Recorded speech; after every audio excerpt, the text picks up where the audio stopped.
Good morning, everybody. So if we here in Europe needed any more proof of how important cultural heritage is to all of us, the sight of Notre Dame in flames brought it home. And it certainly did to me, having lived in Paris for over 20 years. But I've never been to Bamyan in Afghanistan, and the sight of the Buddhas being blown up in 2001 affected me too. So regardless of whether you've ever seen them in person, whether you're Catholic or Buddhist or not religious at all, as His Royal Highness Prince Constantine just said, the destruction of such powerful symbols, such repositories of history, can have a deeply emotional impact. Even seeing one of the Buddhas here restored in its niche in a temporary 3D projection in 2015 affects me. It's true that majestic monuments have an emotional impact, and it can be equally true of less imposing records of the past that have meaning for people, like the texts, manuscripts, small carvings, old photographs, sculptures, historical buildings, or artifacts. Any of them may capture something essential about the past, tell the stories of our ancestors. These things that I call the small pieces of the complex puzzle of human history. In his keynote address, Prince Constantine gave us all a pretty comprehensive introduction to the Prince Claus Fund and to SARE, the Culture Emergency Response Program. Since its beginning, the Prince Claus Fund has been supporting and continues to support culture under pressure. Artists and culture organizations that are working in particularly difficult situations. You've heard that SARE is helping rescue and protect cultural heritage under threat from disasters, natural or man-made. So I don't need to go into all of that. Prince Constantine also noted and pointed out that although our partners in heritage rescue are often working with limited resources, we shouldn't underestimate how fast digital technology is being embraced all over the world. So what I'd like to focus on here are a few examples of our heritage rescue projects that have employed digital technology, some with little means, and in places that may surprise you. In 2017, the Prince Claus Fund began a collaboration with an organization, a foundation in the United States. It's called the Whiting Foundation. And the collaboration was specifically on the preservation of documentary heritage.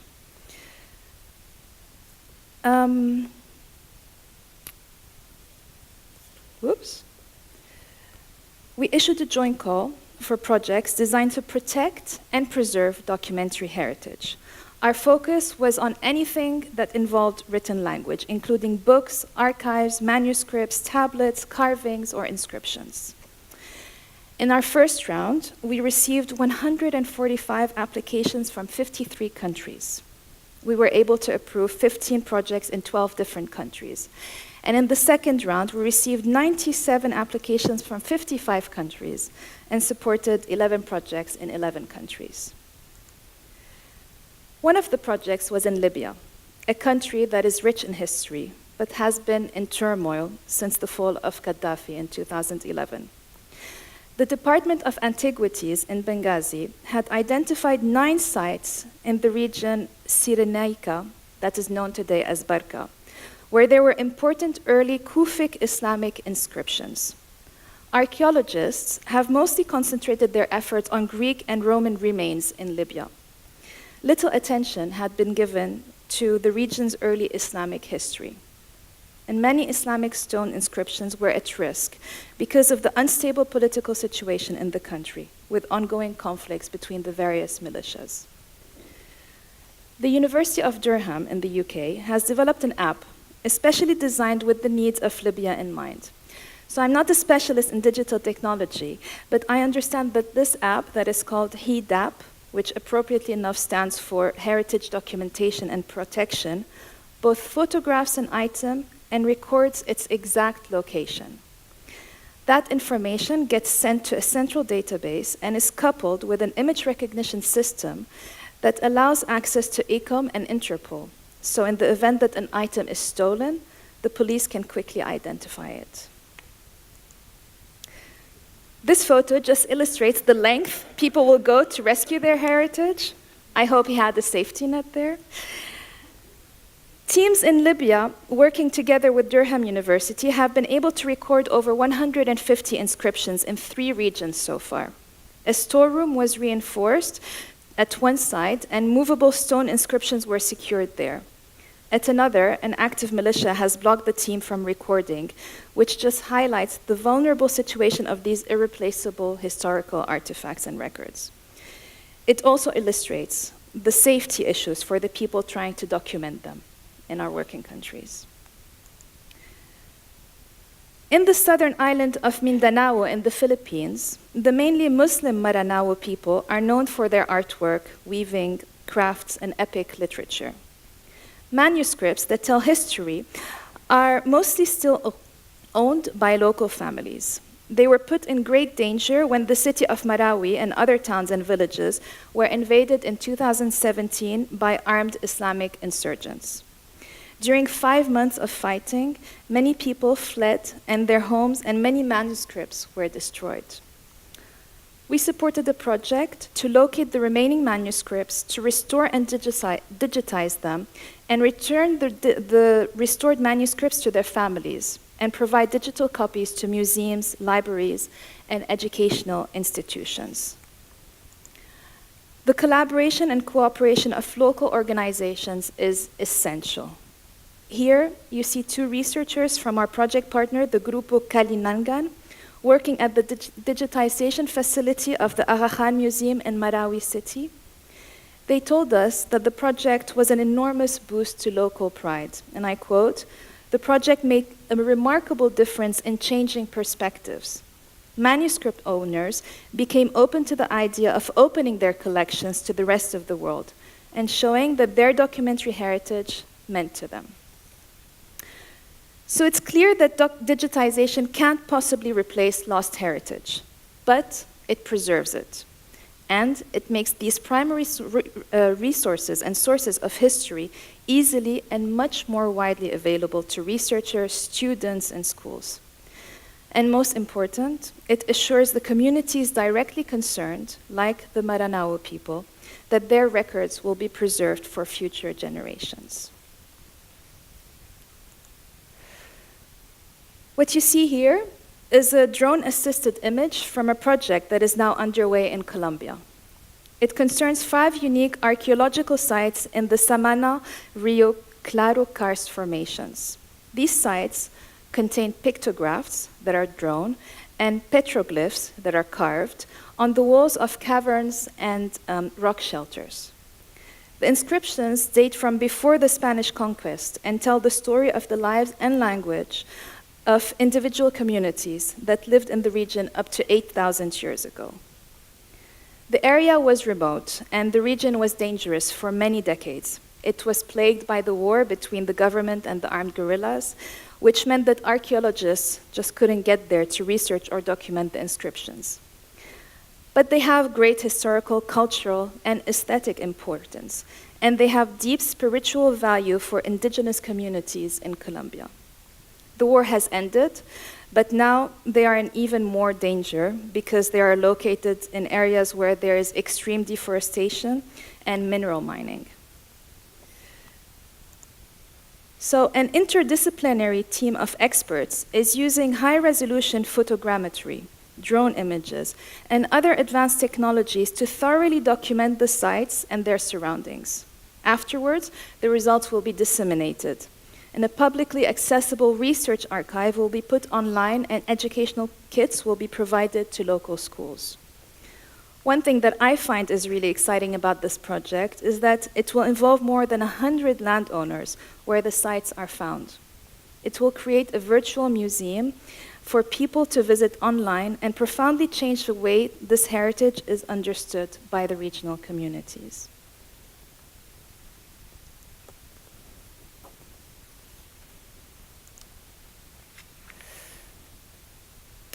A lot of humankind's records of history is undocumented, and it is disappearing every day at an alarming rate.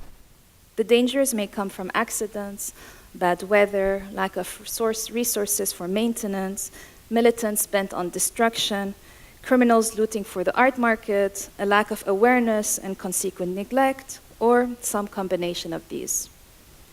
Whatever the threat, digital technology should be part of the response.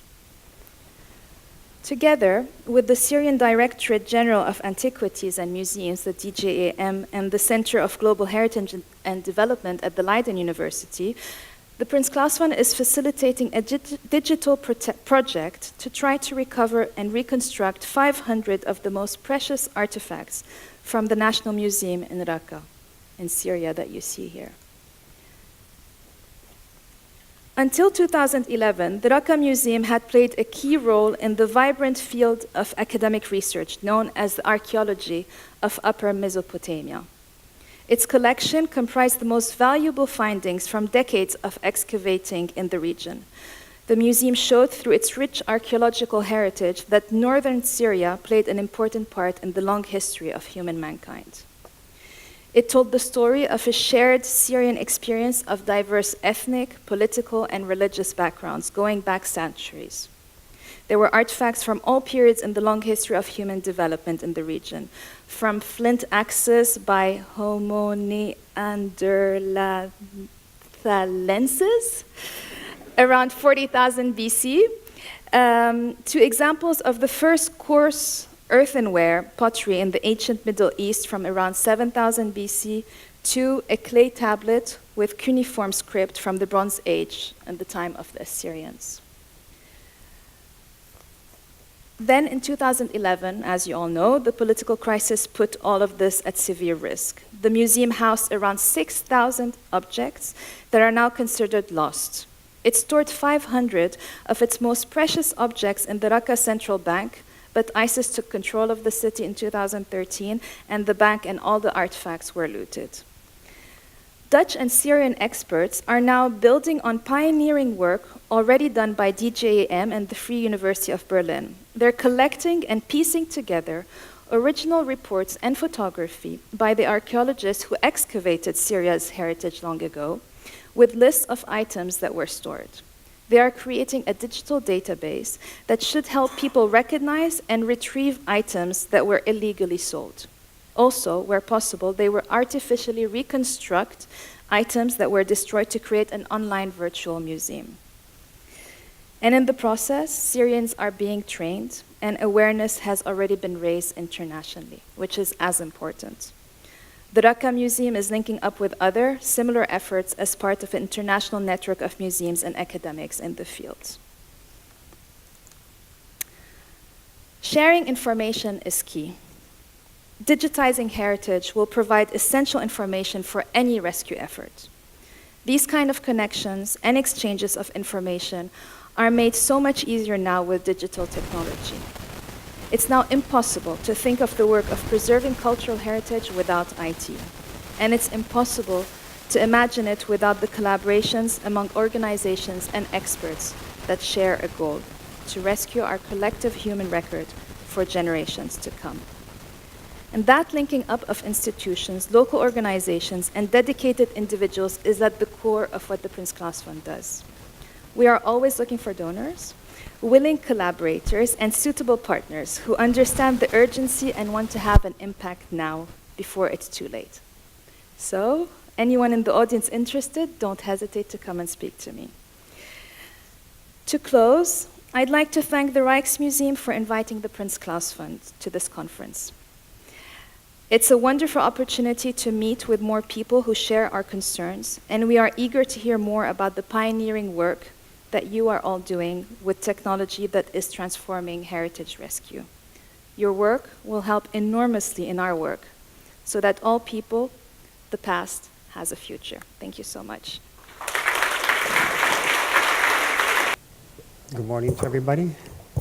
It's an honor to be here. This is my second time. I had a great conference a few years back. And I'd like to thank the committee for organizing this event and the Rijksmuseum for hosting it. I'd like to share a project that I was coordinating with another colleague in Brazil, and we called it the Digitization Kit, which was very interesting idea and a pretty successful project. And I'd like to give a little bit of history of this project, talk about how it went, and talk about some of the things that we would do to make it better. So kind of like a lessons learned. So this project started in 2008 in something called the Rede Memorial, which is a little bit hard to translate. We could call it, oops, this is going on. We could call it the Memorial Network, but really it was a collection of institutions that worked with cultural heritage, libraries, museums, archives. In Recife, which is the capital of Pernambuco, 4 institutions got organized, spearheaded by the Liber Laboratory, which is at the University of Pernambuco. And they started realizing that they were all doing the same thing, but they didn't communicate. So they decided to create a community and share ideas, share technologies, share equipment. And it was very, very successful because they had high-end scanners that would go from institution to institution and circulate and really use the material and do training amongst institutions. So this idea of the network was local, and they're in Recife. And then in 2011, they held a meeting in Recife, and it was a national meeting, and there were about 31 public and private institutions, and they decided to create, this is going automatically, I think, somehow. They decided to create a letter, a commitment letter, the Carta do Recife, which would be a letter that all these institutions would sign, and they would be committing themselves to a few things like open access to information, standards for digitization. That was a big one at the time. There were a lot of people doing digitization projects, very different ways of doing them, and the idea was to think we should really be working with the same ideals in this project. So that letter was spread out, and the news went around, and then in 2012, I was the Director of Preservation at the Cinemateca Brasileira, which is the Brazilian Film Institute. We held the second meeting, which was even more successful. I'm sorry, this is going automatically. And we came out with the second letter, the commitment letter, that was enhanced by this meeting, by other things that everybody brought together to the table. And I'd like to go through some of these items, because from this second letter comes the digitization kit. So, of course, some of the things that we were committed to, there were 10 items in this commitment letter, and these are huge, right? They cover everything. So obviously, we would be looking at open and public and free access, sharing information technology, so any solutions that one discovers would share with the group, looking at accessibility standards, so making the data accessible, identification, organization, and preservation and housing before digitization. This seems very obvious, but there were a lot of projects, excuse me, in Brazil that were digitizing material that hadn't been organized, or barely organized, or wasn't stored properly. So this was a very important item that needed to be addressed. Looking at standards for digitization and image processing, looking at metadata, and you can see these were tentative ideas that would become working groups. So the working groups would be looking at all the international standards already out there, looking at standards for digital preservation. So, very big, ideas. Projects involving education, research, and staff training. We realized very quickly that we needed to develop into education and training, because you wouldn't really be able to talk about all these other things if we didn't do that. So that was something that stuck out as a necessary next step. If you do digitize collections and you put them online, not necessarily they're going to be used. So we also understood that education and marketing, trying to figure out how these materials could be used in society and culture, and were very crucial. And of course, looking at legal rights issues. So the number 8, which was the projects involve education, research, and staff training, was where we came up with the idea of the digitization kit. So this was a grant in November 2013 from 10 institutions that received the grant. We had about 60 applicants from all over Brazil that were eligible to then get this kit and get the training. And we'll talk a little about some of the main goals of the digitization kit. So you had to be eligible for this kit, you had to not have a digitization program. You had to be interested and have material that was ready to be digitized, so it had to be already processed and identified. And so we then went through those prerequisites for the program to make the selection. And so some of the main things that we were interested in is to actually have an in-house digitization program for each institution. You know, so that was one of the main ideas, that people should be doing this inside and not outsourcing. And that has an interesting idea. It's not necessarily maybe cost saving, but it has a really crucial idea of bringing in the technology into the institution and the know-how, and build on top of that know-how. So as you start working with this, you start understanding what all this is about. You have to deal with the issues instead of just receiving digital files. It's very common for a lot of institutions still in Brazil to outsource digitization, and the files just come in and they don't participate in this process of the creation of the digital files. Can we think of a kit that could produce good quality but could be relatively low in cost? So how do you balance that out? You know, there are very high-end digital equipment that produces incredible files, extremely high-res, very heavy files in terms of file size, lots of issues with storage, etc. Inaccessible to most institutions, completely inaccessible. So what's the solution? So the kit came in this possibility of creating a solution that would give you a pretty good quality with something that's accessible. And it could be built up over time, obviously. And then, of course, when you talk about digitization, you have to foster preservation and cataloging, because you're talking about, metadata. And the metadata goes into digital files too. So you start reaching out to this universe. And it's kind of interesting because it's almost as if the idea of digitization was like an excuse to talk about everything else. So that became very interesting to outreach into this discussion of everything from the preservation to how you're going to have access and research these on a database.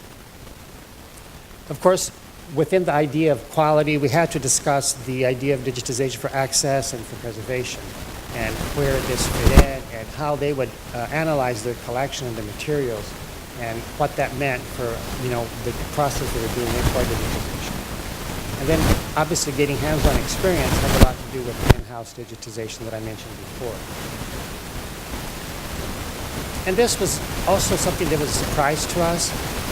If somebody came to me today and said, we're going to start a digitization project, my first concern would say, okay, what are you going to do with those digital assets once you have them?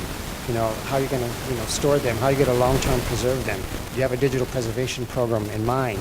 Is this part of the whole plan?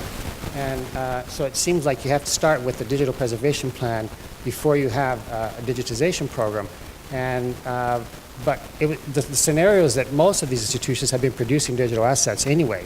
They've been producing data, photographs, they have files, all sorts of things that are digital, and they're not in a digital preservation program at all. But what was interesting is that as institutions start digitizing material and get very organized material together and are thinking about storing them, they start thinking, oh, we need to store these. Oh, we have other things too. Oh, we need a digital preservation program. So it's interesting how this has been kind of like a reverted almost idea for a lot of these institutions, where it was very hard to say you need a digital preservation program, and they didn't really see the need for that. Of course, being able to provide access to the collections online, the whole idea of the Rede Memorial is to share, is to have access to free and open access. So this project was, you have interesting material, you have incredible collections that need to be seen, need to be researched by our local community, by the Brazilian community, by the world community. So that was also a crucial part of this digitization plan. We also wanted to create a network and have these institutions being part of this network. So here's the kit. We did a training. This was the first day of the training, the unboxing. This helped me understand why YouTube videos on unboxing are so popular. It really, it's funny, this was probably the highlight of the event. It felt like a triple Christmas or something. It was just very exciting. That we basically had I hadn't opened up anything. Everything was in the boxes, and there were a lot of them. And so we went through opening the boxes during the entire week, morning, afternoon, and night. It was a very intense week, working and opening and training, and we had 3 to 4 people from each institution. So it was pretty exciting, hands-on. You know, it was very, very hands-on. And this is just a quick overview of what the kit was about. We had a tabletop size A3 book scanner. We had a 24 megapixel and macro lens digital camera with several accessories. We had a reproduction stand with 2 studio flashes, a light meter, and polarizing screens for the flash. We had a computer with an IPS 23-inch monitor, some the UPS power supply, and some software, mainly Adobe Bridge, Lightroom, and then several free open source softwares. And then storage. They had 3 terabyte, this was in 2013. We had 3 terabyte hard drives. There were 3 of them. One was for online connection, one was for offline backup, and one was for off-site backup. So since there were 10 groups, we did 2 trainings, 5 for the southern part of Brazil and 5 for the northeastern part of Brazil. We had separated the projects. It was meant to be like that. They were, we had, since the beginning, wanted to divide the grants in that way. So here are some photographs. And I tell you, I've taught many, many courses, but this was very exciting because it's kind of like teaching and doing it at the same time makes a huge difference. You know, it was very, very effective, I think, in that sense. And here again, another image of some of the training that we did during that period. Here's a brief overview. And, when I built this slide, I already knew this, but it just looked very clear to me. Brazil is a country that, most of it is on the coastal line, the big cities, the industrial cities and so forth. The inner part of Brazil is still, in many ways, underdeveloped, the north part also. We had very few projects from the interior part of Brazil and basically none from the north part of Brazil and the central part and western part of Brazil. So we wanted to have the possibility, but we didn't have projects for that. So I think that this shows a little bit of where the training was and where some of the projects were located in Brazil. And these are some of the final reports that came from some of these labs showing the images where the labs were installed in their institutions. So what are some of the lessons learned or takeaways? I think this is kind of the important thing for us to look at also. What could be better for this project to be more successful? I would like to have seen better communication between the labs. So in version 2.0, if we were to do that, we did propose another grant, but we haven't received it yet. And that's one thing that I'll talk about in a bit towards the end. Build better communication during the project between the labs. So we had a lot of communication between the labs, but we really wanted the network to work, and it didn't work as much as we wanted to. Very, very important, we did not have the funding to visit the labs during the project. I think that was probably crucial that it should have happened. To actually go at least twice during the execution of the project. All the communication was done through Skype, which was great, other Zoom, conferencing, phone calls, that worked, but it's nothing like being there and seeing people do things. So I think that's vital, that in a project like this, there has to be this kind of continuity. So training has to be continuous activity. It can't be something you just give and that's it. There has to be, in the development of the project, there has to be the idea that this needs to have a continuity for it to really work. It would have been really nice to have a centralized lab for ourselves so that we could build training material, we could build educational material with the same equipment that they were using, doing testing and research. We did not have, at the time of the project, an online open source platform. There were promises of some being developed, which you thought would actually be developed towards the end of the project. That didn't happen. That only happened right now, a few years back. We have an open source platform in Brazil called Tainacan that's been pretty successful, relatively easy to use, and a lot of not-profit organizations have been using it to put their materials online for access. So it's been quite interesting to see that. And we definitely need to get these institutions more involved in the dilemma of long-term digital preservation and digital storage. So I think these are things, this project of digitization, we're talking about very small amounts because they're using not a very high-end digital camera. They were digitizing between 50,000 images in the project, it's not much. So, but as soon as they start building more and more material, that they have to be considering that very seriously, what that meant. And this is also a big, big problem, how do you move from projects to programs? This is a project, and we need to make this more into a program, what they're doing, what we're doing, and so forth, because it's very easy for these things to start and not have a continuity. So, looks like we're talking about fire today. Brazil had, most of you I'm sure know, the National Museum caught fire and was very tragic, September 2018. And much like many of the things we saw here today, the devastation was practically total, except for things that were not in the actual museum. But mostly what was in the museum was destroyed, close to 20 million artifacts. And between documents, very, very important rare documents, and all sorts of materials that were in this museum. And I think that we need to look at, and everybody says it was an accident. Yeah, it was an accident waiting to happen. People knew years before that the electrical system was very faulty, extremely faulty actually, and it was just a question of time before something very serious happened. So it just raises a lot of concerns about, yes, a lot of people at the time said, if you had digitized everything, that would have been great. Yes, it would have been great, but it doesn't replace preservation. It's a tool, and I thought it was very interesting to hear today. Yes, it's a very important thing in terms of preservation, but it doesn't replace the actual act of preservation. And we all know that preserving can be, if well done, can be less expensive than taking care of digital artifacts for the long term. So analog preservation can be a lot less expensive than digital preservation for the long term. So we need to look at the fragility of these institutions, and that's a really big concern for Brazil. We've had a huge setback in Brazil in the last 3 years, changes in political stance. A president this year that doesn't believe in culture, the Ministry of Culture doesn't exist anymore, it became a secretary.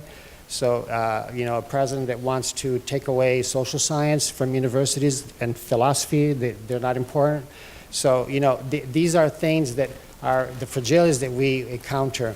And using institutions as political, monetary exchange. So putting directors in and out based on political decisions on who's in power and so forth. So this is very fragile for institutions.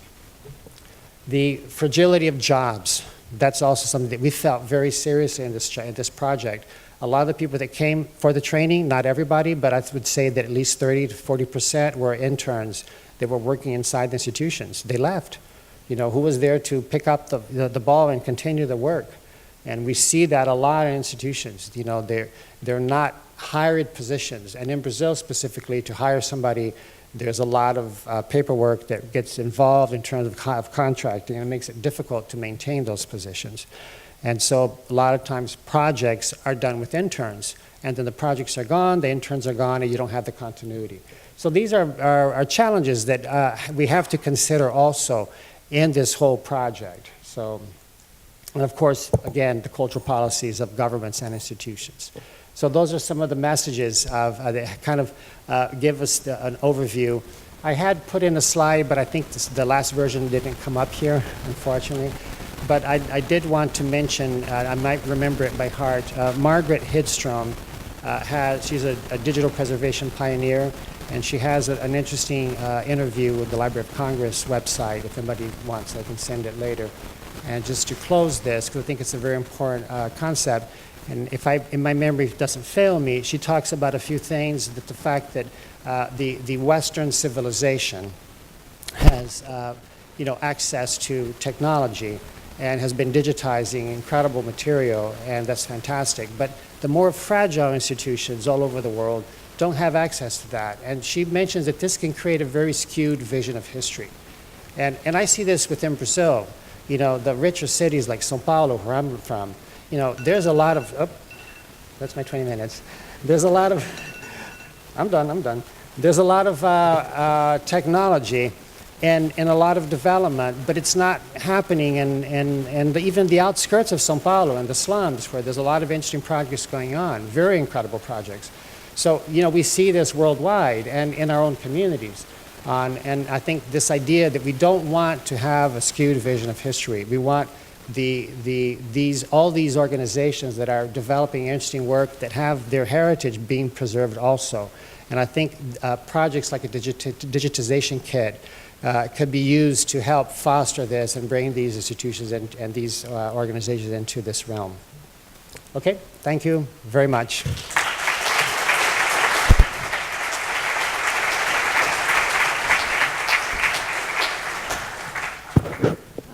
I think this morning has proved that we really have to join forces to work together in the preservation of our heritage.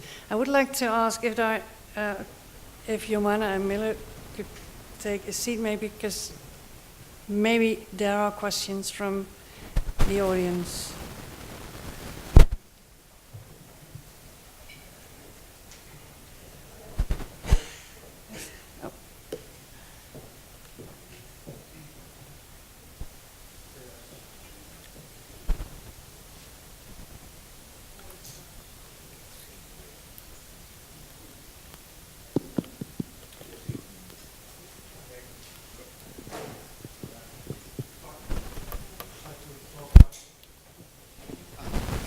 Thank you.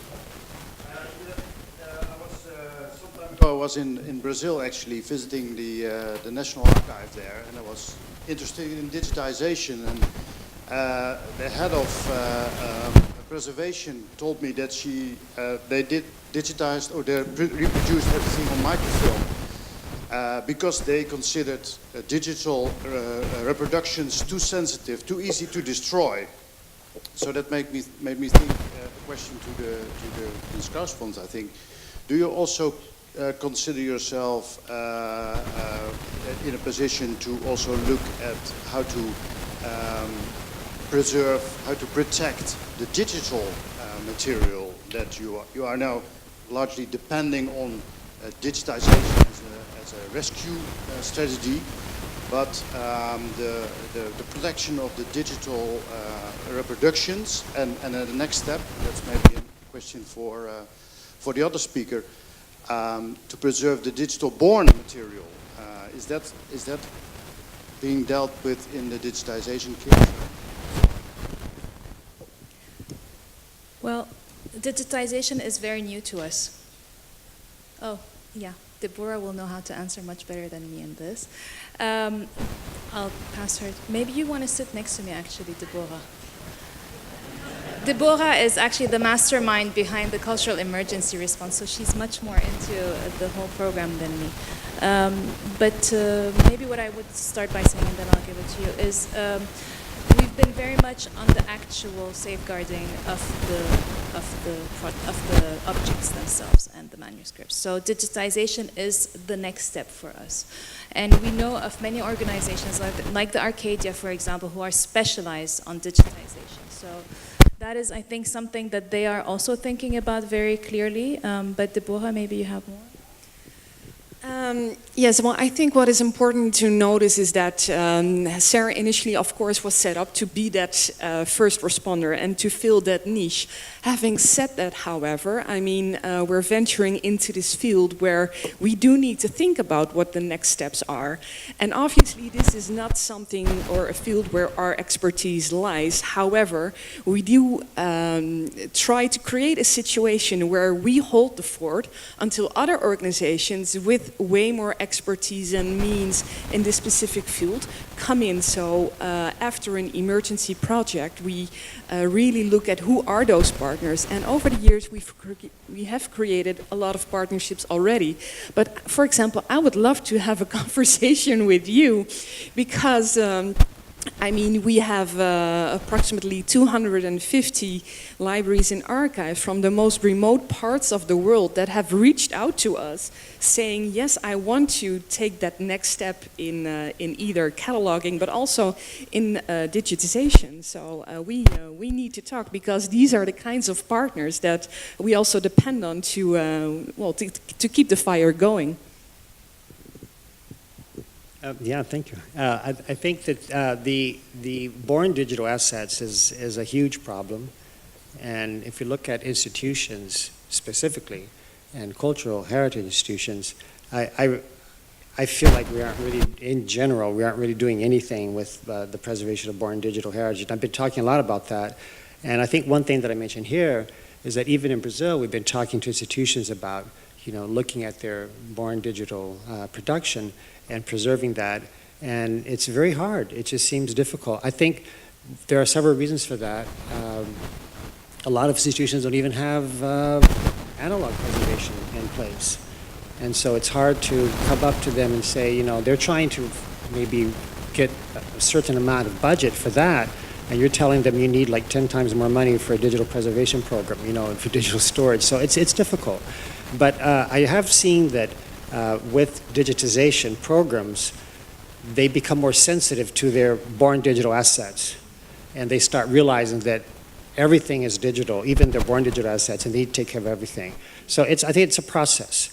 And people have been storing things on microfilm, and I think the storage of digital assets is something that we need to think of, because it's something that costs a lot of money for long-term preservation. And of course, you don't digitize things.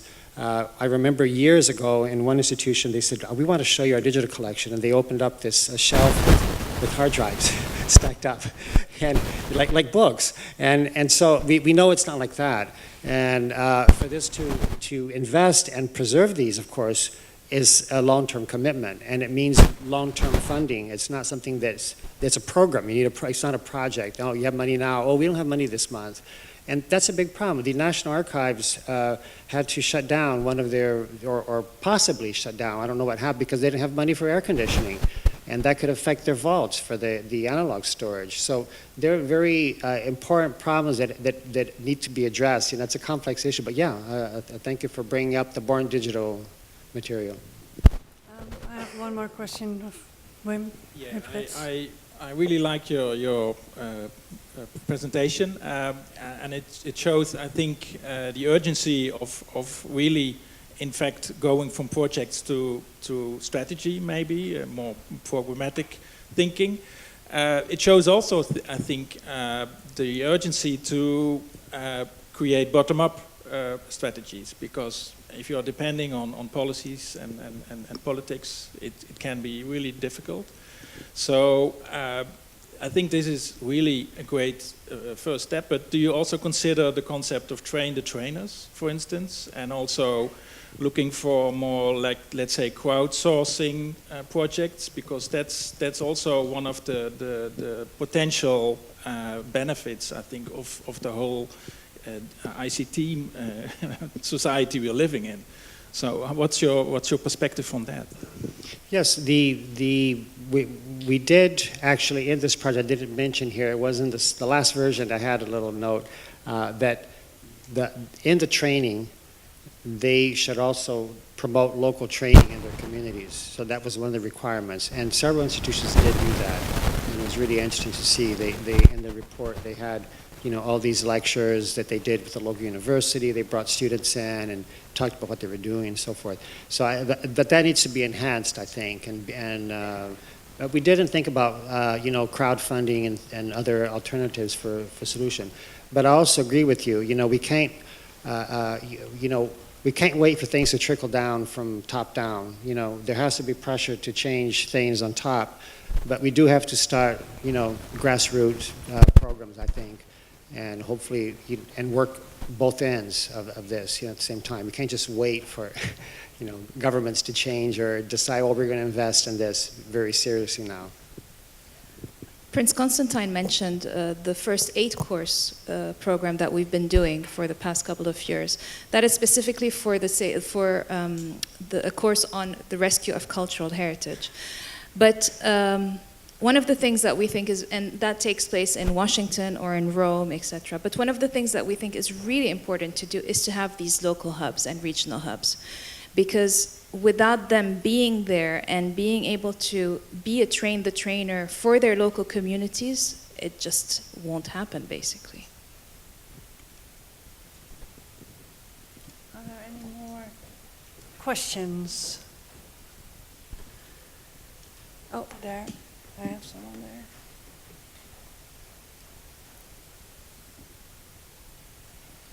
Good morning. Thank you for really great presentations. I have a question. Oftentimes these projects that deal with cultural heritage documentation are put into open source portals that are developed by the researcher, the person who initiated the project. That person then goes away, or the software becomes obsolete, and all the data that was then collected, even through community organization, becomes useless, either inaccessible or too clunky to use, and the original files are nowhere to be found. And I'm just wondering about your thoughts about open source versus having larger umbrella organizations that might be pushing for software that actually has staying power and portals that actually have staying power and lasting influence, as opposed to something that's done and once it's finished it goes away. I think that seems like a challenge for the second edition.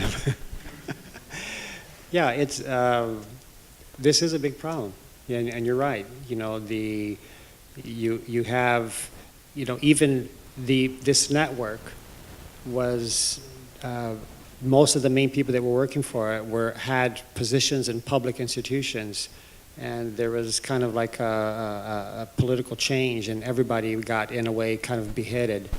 And that had a huge impact on the continuity of a lot of these projects because it depended on people. And so when you have somebody that develops open source software, like you mentioned, and they are no longer active or they're not in that job anymore, nobody's supporting or paying for that, that can be a problem. You know, it won't be supported, it won't work anymore in a few years. And we've seen that over and over again, right? So, I don't have an answer to that, to tell you the truth. I think overall in Brazil, a lot of software solutions are just way overhead for most institutions, you know, like proprietary solutions, even though they might work with a lot of open source solutions, which we see a lot. A lot of solutions are just way too expensive for you know, the majority of, you know, low, you know, small institutions. They can't afford that. So we need to find solutions. There has to be more talk about this to figure out ways to do this. I think the Tainacan that I mentioned towards the end is very interesting, but it's very similar. It's developed by a university in Brazil, and they've received funding, and they're keeping it up. But how long will that last? You know, we don't know. So it's something to bring to mind, because I think we keep digitizing materials, we want them to have access. We talked a lot in the course about interoperability, so that you can eventually, you know, your data is preserved in the images, and, you know, this can be put into other places later on down the road. But, you know, these are problems about long-term stability of these projects. I think our strategy has been for the last 2 years to embed these imageries both in national institutions like universities, but also, and that is something that we needed to think really long and hard about, with an external party. For example, the Mali manuscripts, when we were digitizing them, we ran into the fact that some of these library owners indicated, listen, I mean, this is a collection that has been in my house for hundreds of years, and there's information there that I do not necessarily want to share. However, I do want to digitize it and make some of it available. For example, we have found a partner in an organization which is called Hill Museum and Manuscript Library. And together with them, we really negotiated the terms of how these Mali collections would be embedded in their structure. And they're, I think, an exception, because what we were able to negotiate is that the same structure that these library owners had, like they physically opened the door, they could decide on, this is a manuscript I'm willing to share with this researcher, but this is not. We were able to create a similar structure for the digital access, and we have been very lucky to do that, because this is an organization that is picking up after emergency projects in a lot of cases, but these are the kind of partnerships we also depend on. So there's no, unfortunately, one ready-made solution, but fortunately there are possibilities also for us to secure those long-term preservation issues.